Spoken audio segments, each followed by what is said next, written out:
उसके बाद आगे तो मैं एक्सप्लेन कर ही रहा हूँ। तो हाइपोथैलेमस सबसे ऊपर है, जो है ये यहाँ पर स्थित है। पीनियल ग्लैंड, फिर पिट्यूटरी ग्लैंड जिसको मास्टर ग्लैंड भी कहते हैं। पैराथायराइड, ये देखिए यहाँ पर जो है गर्दन के ऊपरी भाग में। थायराइड ग्लैंड उसके ठीक जो है नीचे। और थाइमस, थाइमस यहाँ पर है। फिर लीवर भी एक ग्लैंड है। एड्रिनल ग्लैंड जो किडनी में होती है, किडनीज तो ग्लैंड है ही है। और पैनक्रियाज यानी हमारा अग्नाशय है। फिर अगर जेनाइटल ग्लैंड्स की बात करेंगे तो फीमेल्स में ओवरी, प्लेसेंटा इन प्रेगनेंसी के समय में प्लेसेंटा, और मेल में जो है टेस्टिस। तो ये सब जो है गोनैड यानी ग्लैंड्स हैं। तो ये तो एक ओवरव्यू रहा कि जो है कहाँ पर कौन कौन सी ग्लैंड्स होती हैं, जिससे जब मैं आगे नाम लूँगा तो आपको याद आ जाएगा। अब हम बात करते हैं अंतःस्रावी ग्रंथियाँ। तो अंतःस्रावी ग्रंथियाँ क्या होती हैं? हार्मोन प्रोड्यूस करते हैं। हार्मोन का स्राव जिन विशेष प्रकार की ग्रंथियों से होता है उन्हें हम अंतःस्रावी ग्रंथियाँ या इंडोक्राइन ग्लैंड्स कहते हैं। कशेरुकी जंतुओं में 3 प्रकार की ग्रंथियाँ पाई जाती हैं, यानी जो वर्टिब्रेट्स हैं उनमें मुख्य रूप से 3 प्रकार की ग्रंथियाँ पाई जाती हैं, या यूं कह लीजिए कि ग्रंथियों का 3 भागों में हम वर्गीकरण कर देते हैं। पहला कौन सा है? बहिस्रावी यानी एक्सोक्राइन। एक्सोक्राइन नाम क्यों दिया गया है? इनके स्राव को प्रायः एंजाइम कहा जाता है। इनसे जो भी पदार्थ निकलते हैं उनको हम एंजाइम कहते हैं। तथा स्राव का अंगों तक पहुंचने के लिए वाहिनियाँ, नलिकाएं आदि पाई जाती हैं। मतलब वाहिनियाँ होती हैं, नलिकाएं होती हैं, कैपिलरीज या जो है वेन्स कह लीजिए, तो ये पाई जाती हैं वह बहिस्रावी ग्रंथियों में। उदाहरण के लिए हमारी श्वेत ग्रंथि है, दुग्ध ग्रंथि यानी मेमोरी ग्लैंड्स जो है, लार ग्रंथि यानी सलाइवा ग्लैंड, और श्लेष्म यानी म्यूकस ग्रंथि। तो इनका जो अंगों में जो है इधर से उधर जो है ट्रांसपोर्टेशन होता है, उसके लिए कोई ना कोई वाहिनियाँ या नलिकाएं पाई जाती हैं, और इनसे निकलने वाले पदार्थों को प्रायः एंजाइम कहते हैं। हार्मोन जो है नाम नहीं दिया जाता है। फिर इंडोक्राइन ग्लैंड्स की बात करते हैं, यानी अंतःस्रावी ग्रंथियों की। तो ये ग्रंथियां नलिका विहीन होती। पहली खासियत ये है कि ये वेसल लेस होती हैं, मतलब इनके लिए कोई विशेष प्रकार की कैपिलरी, ट्यूब या कोई भी नलिका नहीं पाई जाती है। और नलिका विहीन होने के कारण ये अपना स्राव, जिसे हार्मोन कहते हैं, सीधे जो है ब्लड सर्कुलेटरी सिस्टम यानी रुधिर परिसंचरण तंत्र में मुक्त कर देती हैं। उदाहरण के लिए pituitary gland, thyroid gland, adrenal gland, parathyroid gland, pineal gland, thymus gland, ये सब जो है इसके मुख्य उदाहरण हैं, जिनको हम लोग डिटेल में इस लेक्चर में पढ़ने जा रहे हैं।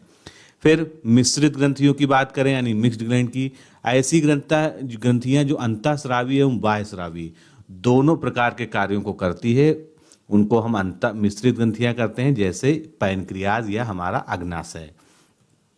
तो चलिए 1 बाय 1 हम स्टार्ट करते हैं। तो सबसे पहले हम बात करते हैं पीयूष ग्रंथि की या पिट्यूटरी ग्रंथि की, जो हमने अपने ब्रेन के उधर देखी थी।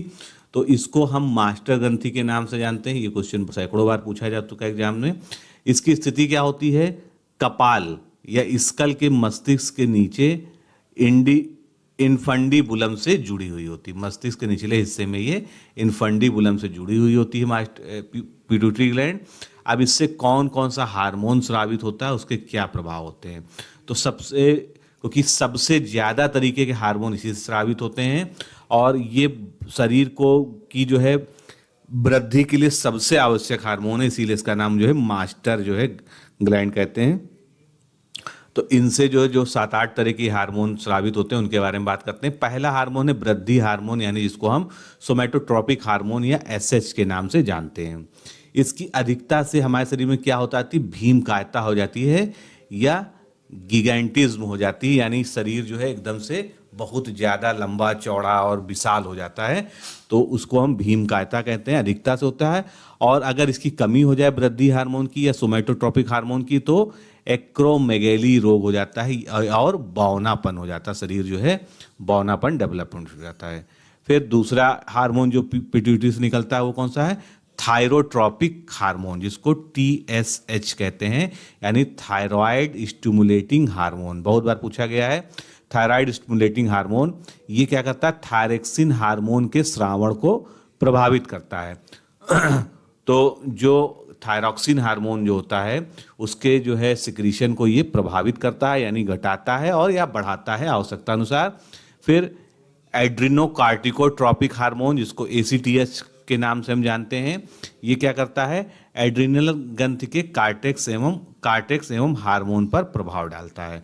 तो एड्रिनल ग्लैंड से जो भी के कार्टेक्स, जो उसका पार्ट होता है, कार्टेक्स और मेडुला, और उससे स्रावित होने वाले जो हार्मोन है उसको ये नियंत्रित करता है। तो इसीलिए इसको मास्टर ग्रंथि का नाम दिया गया है कि ये अपने तो जो है काम करता ही करता है, उसके अलावा अन्य ग्लैंड्स के भी जो है सेक्रीशंस को नियंत्रित करता है।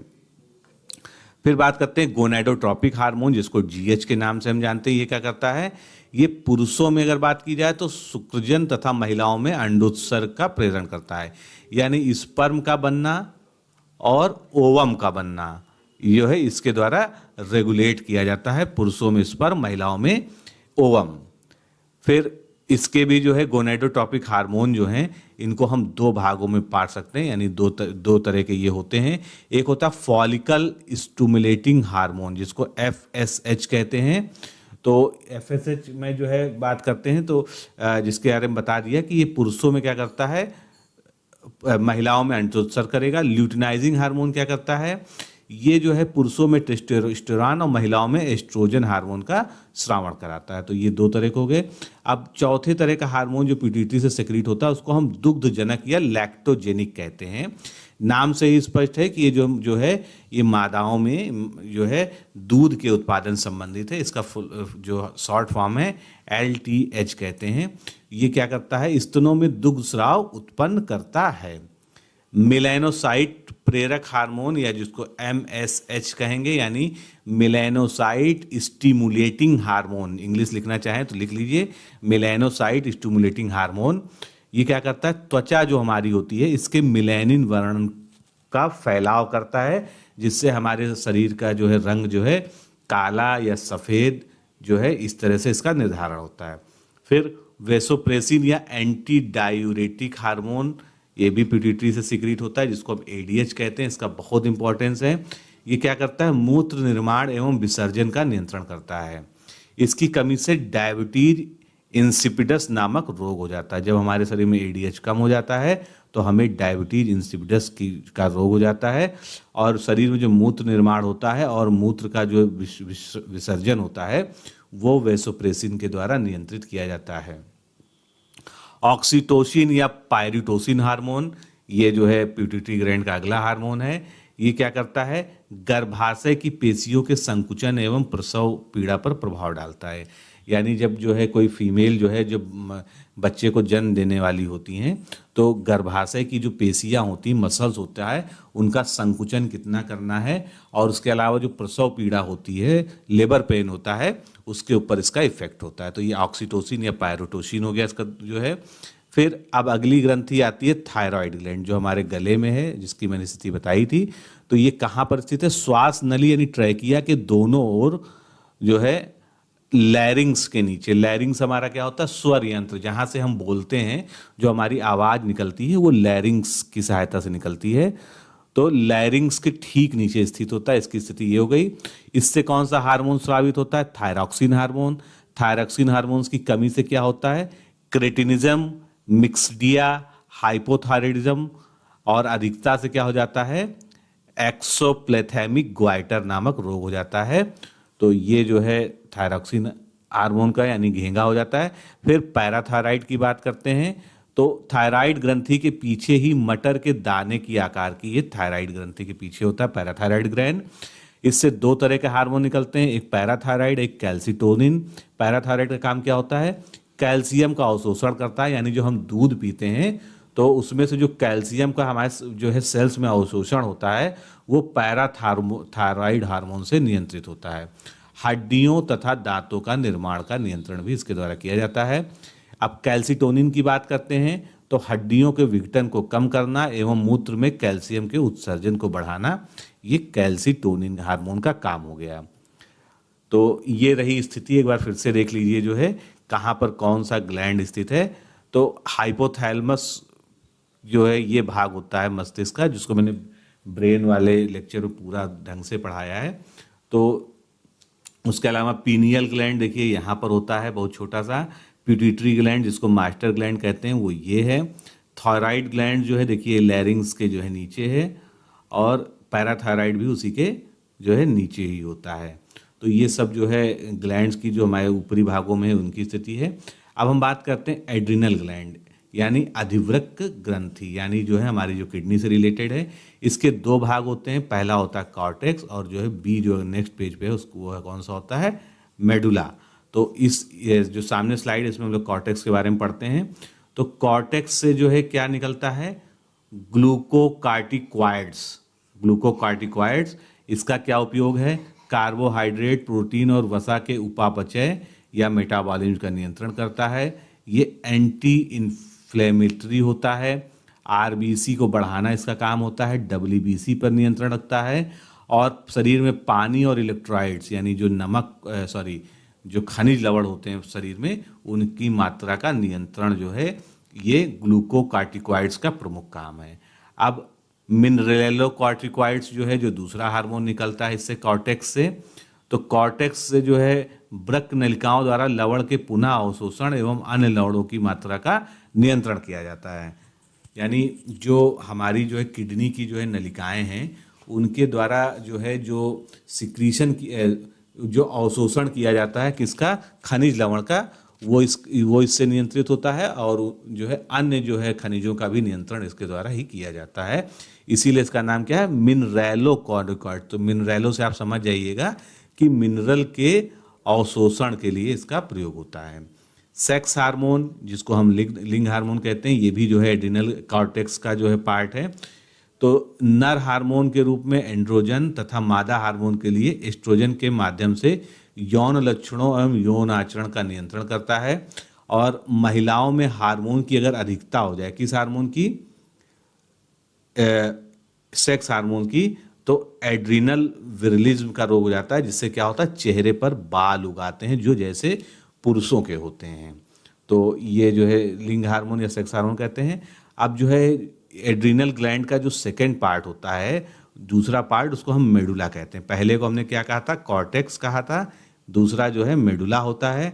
तो मेडुला का क्या फंक्शन होता है, एड्रिनलिन या एपिनेफ्रिन हार्मोन जो इससे सिक्रीट होता है। और एड्रिनलिन को क्या कहते हैं, लड़ो या उड़ो हार्मोन यानी फाइट या फ्राइट हार्मोन कहते हैं इसको। तो ये बहुत ही इंपॉर्टेंस होता है क्योंकि शरीर में जो इमरजेंसी रिस्पांस सिस्टम होता है वो एड्रिनलिन की वजह से होता है। क्यों, क्रोध, डर, तनाव, व्यस्तता में अधिक स्रावित होने से संकट काल में उचित निर्णय लेने की क्षमता शरीर को उत्पन्न हो जाती है।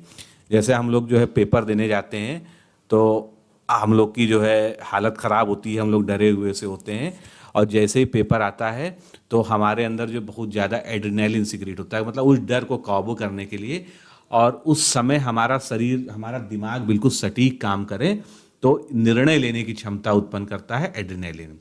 फिर नॉर एड्रिनलिन हार्मोन या नॉर एपिनेफ्रिन का नाम करते हैं, ठीक इसका उल्टा होता है। एड्रिनलिन में आगे नॉर लगा दीजिए या एपिनेफ्रिन में नॉर लगा दीजिए तो ये दूसरा हार्मोन हो जाएगा। ये क्या करता है, हृदय पेशियों की उत्तेजनशीलता तथा संकुचनशील एवं रक्तचाप को बढ़ाने का कार्य करता है नॉर एड्रिनलिन।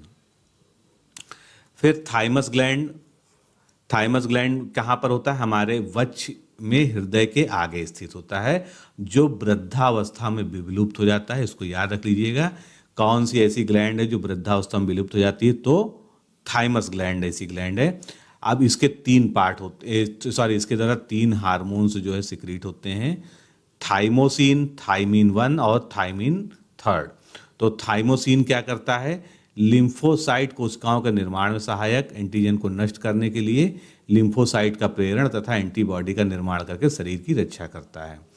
तो ये तीनों हार्मोनों का एक ही जो है काम है, एक साथ ही काम करते हैं। तो लिम्फोसाइट सेल का जो है निर्माण होता है जिससे जो है शरीर में एंटीबॉडी का निर्माण करके रक्षा हो पाती है। अग्नाशय की बात करते हैं जिसको हम मिक्स ग्लैंड भी कहते हैं, क्योंकि ये बहिर्स्रावी, अंतःस्रावी यानी इंडोक्राइन और एक्सोक्राइन का जो है उदाहरण होता है। पैनक्रियाज इसको कहते हैं इंग्लिश में। अब ये कहाँ पर होता है, आमाशय एवं डियोडिनम के बीच में हल्के पीले रंग की ग्रंथि होती है। जब मैंने आपको बायोलॉजी में पाचन तंत्र पढ़ाया था उसमें इस पर बहुत डिटेल में बात की थी जो है, तो आप वो वीडियो भी देख सकते हैं। इसमें क्या होता है, लैंगर हैंस की दीपिकाएं यानी आइसलेट्स ऑफ लैंगर हैंस नामक विशिष्ट प्रकार की 3 कोशिकाएं पाई जाती हैं जो अंतःस्रावी ग्रंथि का कार्य करती हैं। अब इन्हीं तीनों पे पूरा ये फोकस है। अल्फा, बीटा और गामा ये सेल्स होती हैं जो अग्नाशय में पाई जाती हैं। अब इनके जो है क्या क्या काम है ये देख लीजिए, कौन सा क्या। तो ग्लूकागान जो हार्मोन है ये सिक्रीट कौन करता है? अल्फा कोशिकाएं करती हैं। ये इनका काम क्या होता है? लीवर में ग्लूकोज उत्पादन को प्रेरणा देना, यानी लीवर में जो ग्लूकोज का उत्पादन हो उसके लिए लीवर को ये प्रेरित करता है। फिर दूसरा जो इंसुलिन होता है, बहुत इंपॉर्टेंट है इंसुलिन। आप जानते हैं कि जो है डायबिटीज़ की वजह ये बनता है। तो बीटा कोशिकाओं द्वारा नियंत्रित, ये जो है बीटा सेल से जो है उत्पादित होता है। ये क्या करता है? ग्लूकोज उत्पादन की मात्रा का नियंत्रण करता है। अगर इसी में खराबी आती है तो शरीर में हमारे ग्लूकोज की मात्रा अनियंत्रित हो जाती है। और इंसुलिन के कम श्रावण से डायबिटीज मेलिटस यानी ग्लूकोज की मात्रा में वृद्धि जो है हो जाती है। और अधिक श्रावण से हाइपोग्लाइसीमिया यानी शरीर में जो है क्या हो जाता है? ग्लूकोज की अत्यधिक कमी जो है हो जाती है, जिससे जो है व्यक्ति की मृत्यु भी हो सकती है। तो ये बीटा सेल से इंसुलिन का श्रावण होता है, ये ध्यान रखिएगा। अब बात करते हैं जनन ग्रंथियों की। तो जनन ग्रंथियां या ग्रोनेट्स जो है तो महिलाओं में जैसे पहला उदाहरण है अंडाशय का। तो अंडाशय से क्या क्या निकलता है? एस्ट्रोजन हार्मोन, प्रोजेस्टेरॉन और रिलैक्सिन। इनके अलग अलग काम क्या है? एस्ट्रोजन की बात करते हैं पहले। तो यौनावस्था के लक्षणों के विकास को प्रेरणा देता है। इसकी कमी से क्या होता है? जनन क्षमता क्षीण हो जाती है एवं रजोनिवृत्ति जो है इससे हो जाती है, यानी मेनोपॉज। फिर प्रोजेस्टेरॉन की बात करते हैं। इसे गर्भधारण के निर्धारण वाला हार्मोन भी कहते हैं। एस्ट्रोजन के साथ मिलकर स्तन का विकास एवं दुग्ध ग्रंथियों को सक्रिय करना इसका काम होता है। तो प्रोजेस्टेरॉन के बाद हम देखेंगे रिलैक्सिन। रिलैक्सिन हार्मोन क्या होता है? बच्चों के जन्म के समय जननांगों की मांसपेशियों का फैलाने का काम जो है मादा में जो है, तो ये रिलैक्सिन हार्मोन का काम है। अब पुरुषों में जो है कौन सा गोनैड होता है, यानी जनन ग्रंथि होती है? वृषण या टेस्टिस होती है। इससे क्या क्या सिक्रीट होता है? एंड्रोजन तथा टेस्टोस्टेरोन। तो एंड्रोजन और टेस्टोस्टेरोन इससे होता है। ये क्या करता है? पुरुषों के लैंगिक यानी और यौन लक्षणों का नियंत्रण करने का काम करता है। अब ये तो जो है मेन ग्लैंड्स, उनकी स्थिति, क्या फंक्शन था, ये हमने पढ़ लिया। कुछ छोटे जो है फैक्ट पढ़ लें जो इंपॉर्टेंट हैं, जो क्वेश्चन आए हुए हैं सीधे सीधे। अग्नाशय में खराबी होने पर क्या होगा? इंसुलिन और ग्लूकागान नहीं बनेंगे। इंसुलिन कौन बना रहा था? याद करिए, अभी मैंने बताया था, बीटा सेल्स जो है बना रही थी। अग्नाशय को पाचक रस के उत्पादन हेतु कौन उत्तेजित करने वाला हार्मोन कौन सा है? इंसुलिन। हार्मोन क्या होता है? एक पेप्टाइड, या इसको सीधे सीधे कहिए तो एक प्रोटीन होता है। इंसुलिन में कौन सी धातु मौजूद होती है? जिंक। तो जिंक या जेडन जो जिसको डिनोट करते हैं, ये इंसुलिन में मौजूद होती है। इंसुलिन का उत्पादन कौन करता है? आइसलैंड ऑफ लैंगरहैंस की जो है जो बीटा सेल्स होती हैं उसके द्वारा इसका उत्पादन किया जाता है। इंसुलिन को अन्य स्रोतों से कैसे प्राप्त किया जाता है? डहेलिया की जो जड़ें हैं उनसे भी इंसुलिन प्राप्त होता है। फिर यकृत और मांसपेशियों में ऊर्जा जमा होती है किसके रूप में? ग्लाइकोजन के रूप में। माँ और शिशु के बीच गले लगना, चूमना इत्यादि जो है जो क्रियाएं होती हैं वो किस हार्मोन के मोचन से होती हैं? ऑक्सीटोसिन। ऑक्सीटोसिन की वजह से ऐसा होता है। सूखा और सहिष्णुता यानी ड्रॉट रेजिस्टेंट से संबंधित एक हार्मोन कौन सा है? Abscisic acid. तो ये एब्सिसिक एसिड कहाँ पर है? ये पौधों का हार्मोन है जो पौधों को सूखी परिस्थितियों में, मतलब बिना पानी के भी उगने में मदद करता है। और आयोडीन युक्त हार्मोन किसको कहते हैं? थायरॉक्सिन को। बहुत इंपॉर्टेंट है ये। तो दोस्तों इस तरह से हम लोगों ने अंतःस्रावी ग्रंथियों का जो है चैप्टर जो है आज कंप्लीट कर लिया है। बायोलॉजी में इसके आगे हम जल्दी ही और जो है स्टार्ट करेंगे। तो अभी के लिए इतना ही। जो नए व्यूवर्स हैं उनसे अनुरोध है कि चैनल को सब्सक्राइब कर लीजिए और अपने दोस्तों के बीच में वीडियोस को शेयर भी किया करिए, जिससे अधिक से अधिक जो है सभी को लाभ मिल सके। नमस्कार, धन्यवाद।